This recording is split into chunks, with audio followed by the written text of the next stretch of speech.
Well, it's a good evening from wherever you're watching us from. You're just in time for the 9 p.m. wrap, live at our OBTV studios. I am your captain, Jesse Gitonga.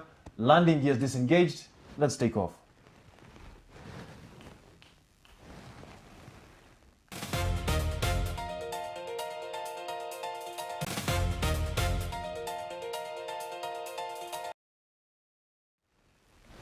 The KDF foils multiple terror plots in Lamu after discovering and safely neutralizing 4 improvised explosive devices planted along major supply routes.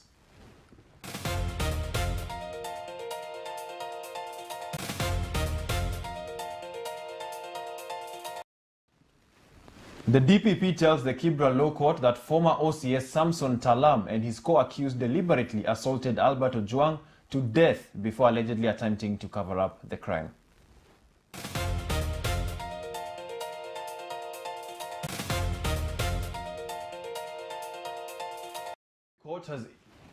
A Nairobi court has issued a warrant of arrest against Nairobi County official charged in connection with the South Sea building collapse after he failed to appear in court.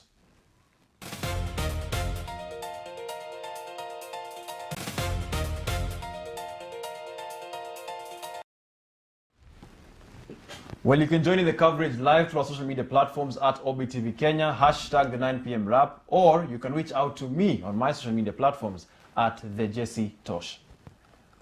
The Kenya Defence Forces have foiled multiple terror plots in Lamu County after discovering and safely neutralizing 4 improvised explosive devices planted along major supply routes under Operation Amani Boni. The first device was detected during a routine clearance patrol and safely destroyed before it could be triggered. Days later, troops uncovered 3 more concealed IEDs in the Sahira area, which were safely disposed of by explosive ordnance disposal specialists. The military says the operation has protected both security personnel and civilians while disrupting terrorist activities and securing vital transport routes in Lamu County.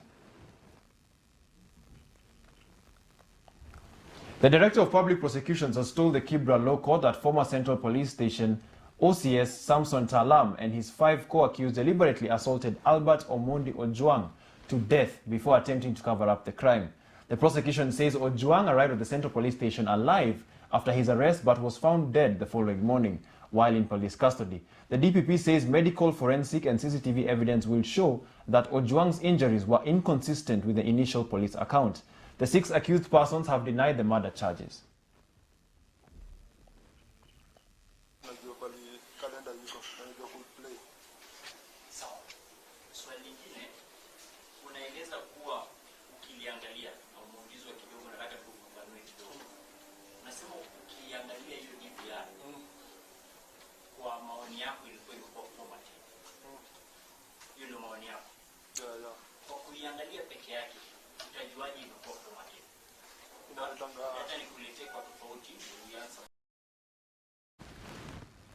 A Nairobi court has issued a warrant of arrest against John Gombe Osike, a Nairobi City Council official charged in connection with the South Sea building collapse after he failed to appear in court.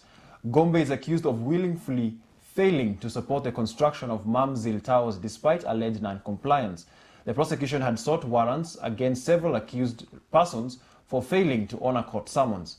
The court issued a warrant against Gombe and directed that summons be served on the other absent accused to appear when the case is mentioned again on July 27th.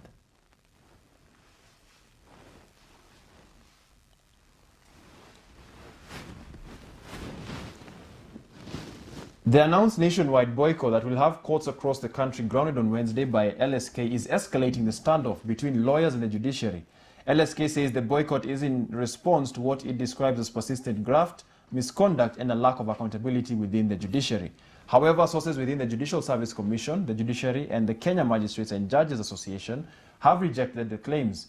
They have accused LSK of withholding term is key information about the grievances it has raised while shifting blame to the judiciary.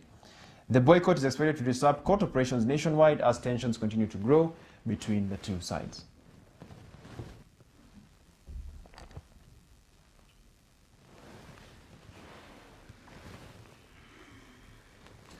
Well, former Chief Justice David Maraga has unveiled their leadership team that will steer his 2027 presidential campaign under the United Green Movement. Maraga announced that his presidential campaign secretariat will be based in Kileleshwa, Nairobi, and will be co-led by Mkawasi Mcharo and David Makali. Mcharo has been appointed co-executive director of the campaign secretariat, where she will oversee strategy, policy, and diaspora affairs. On the other hand, veteran journalist and political communications specialist David Makali has been named communications coordinator. The appointments mark a key step in Maraga's preparations for his presidential bid.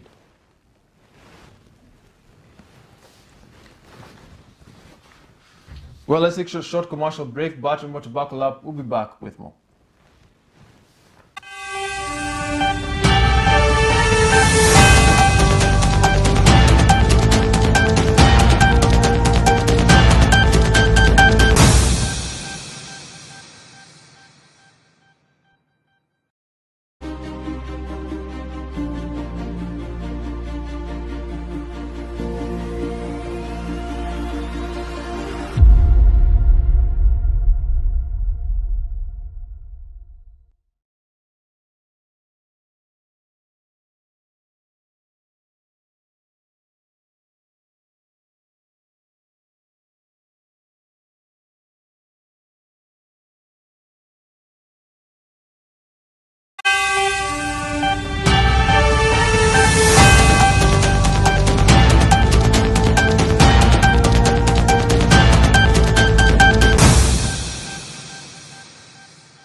Welcome back. Senior government officials have stepped up efforts to rebuild the Kenya Kwanza's administration relationship with the Mount Kenya region as they seek support for President William Ruto's 2027 re-election bid.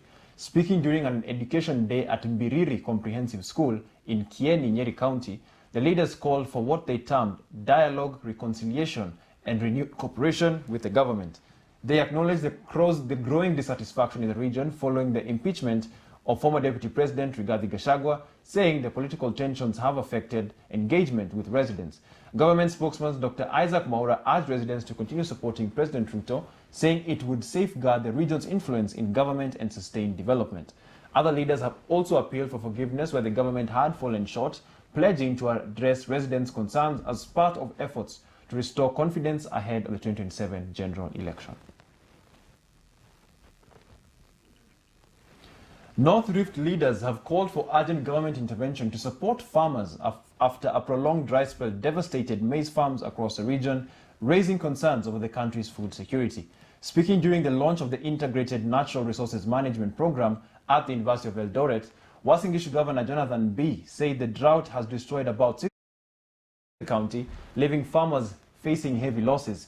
Principal Secretary for Agriculture Dr. Kiprono Rono said the government has deployed technical teams to assess the damage and determine appropriate support for affected farmers. The leaders also called for compensation, loan relief, expanded irrigation, and greater investment in climate-smart agriculture to protect farmers from the growing impact of climate change.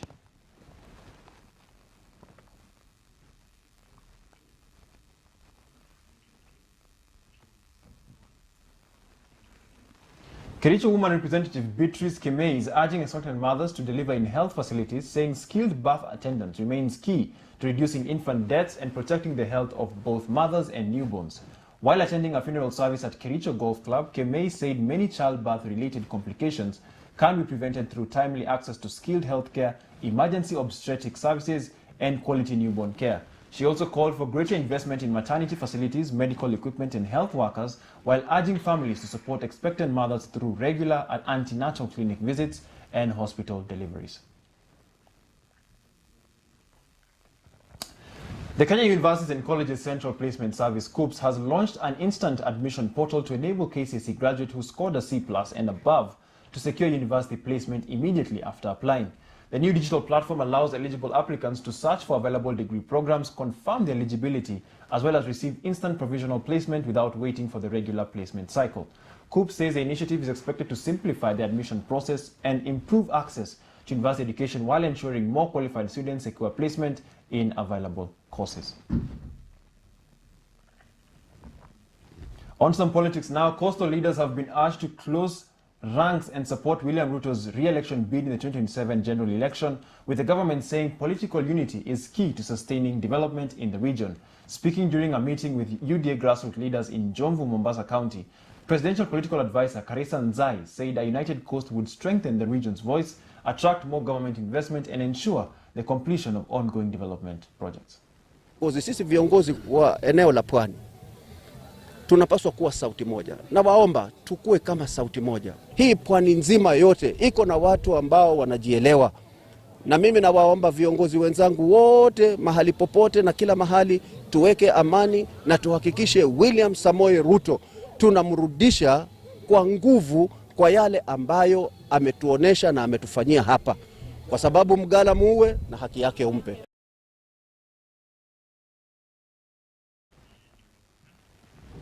The Kenya Ports Authority has rewarded its employees with a government bonus after surpassing performance targets and recording improved efficiency at the Port of Mombasa.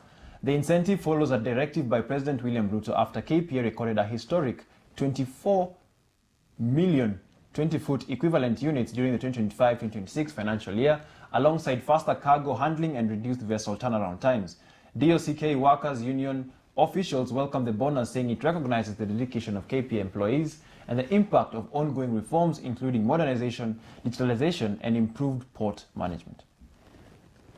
Special congratulations go to Captain Ruto, whose strategic and visionary leadership have steered KPA to unprecedented growth through discipline, customer focus, digitization, acquisition of modern equipment, robust marketing strategies, staff training and motivation, and managerial policies. And right now we have got an MD who is friendly to KPA workers, friendly to KPA port users, and even if you want to see him and you get time with him, you'll get to know this is a MD who is here to work for the people of Kenya, but not for a particular region.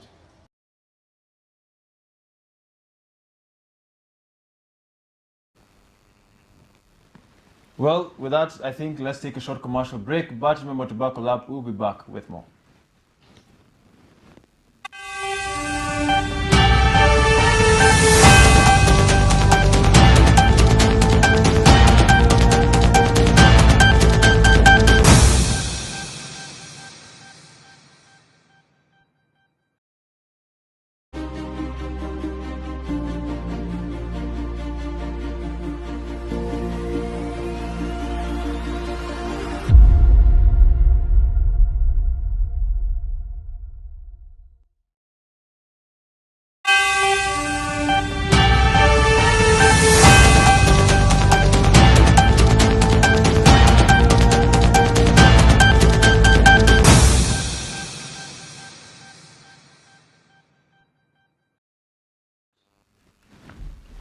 Welcome back, and now time for some sports.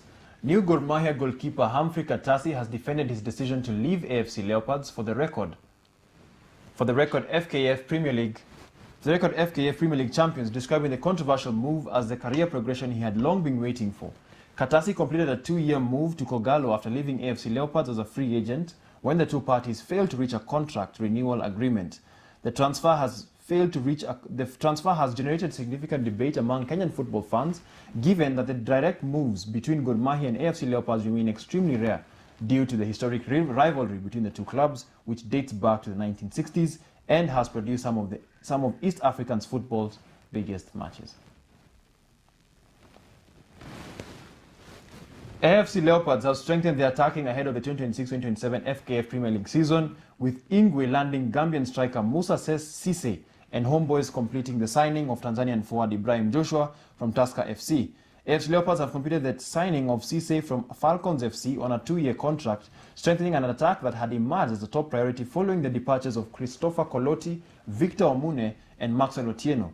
The 24-year-old arrives with an impressive reputation after establishing himself as one of the standout forwards in the Gambian top flight, known for his physical presence, pace and clinical finishing. He has represented the Gambia at the 2024 African Nations Cup Championships qualifiers and previously featured for the country's under-23 side. Cisse becomes Ingwe's seventh signing of the transfer window and is expected to provide vital competition for Ugandan striker Samuel Senyonjo, the club's only recognized centre-forward. Kakamega Homeboys have continued their ambitious recruitment drive by securing Ibrahim Joshua from Tusker FC, with club chairman Cleophas Shimanyula confirming the deal as the club builds what he described as a title-winning side for the new campaign. Joshua becomes the latest player to swap Tusker for Homeboys, joining former Brewers teammates Collins Oguda, Thomas Omole and Charles Momani at the Kakamega-based club. The signing comes after Homeboys lost Henry Omolo to a Zambian club, and so midfield duo Eston Esie and Oliver Majaka joined Kenya Police FC, making attacking reinforcements a priority. Now to some World Cup news. Argentina coach Lionel Scaloni has admitted Spain were the better team after his side's 1-0 extra time defeat in Sunday's World Cup final, as the South American champions fell short of becoming the first team since 1962 to win back-to-back titles. Substitute Ferran Torres scored in the second period of extra time to finally break down 10-man Argentina at MetLife Stadium, ending Lionel Messi's bid for a second successful World Cup crown. Speaking at a post-match press conference where he later broke down in tears, Scaloni said Spain were clearly the better side, adding that, that he would cherish the memory of what his team achieved and an effort it took to reach the final. Scaloni, who had to break up an ugly skirmish involving midfielder Leonardo Paredes after the final whistle, said his players had to accept the defeat with the same grace they showed in celebrating past successes, stressing that the loss did not erase everything that the team had accomplished on their way to the final. He thanked fans for their support throughout the tournament across Canada, Mexico and the United States, and said reaching a second consecutive final deserved recognition in its own right, even if the ultimate goal of retaining the trophy fell short. Well, we have arrived at our destination. Hope you enjoyed the flight. I have been your one and only Captain Jesse Gitonga. Thank you for tuning in. Have a good night. Oh, and don't forget, I know, and for the guys of Messi being the GOAT, I think we need to keep eating some grass. Have a good night.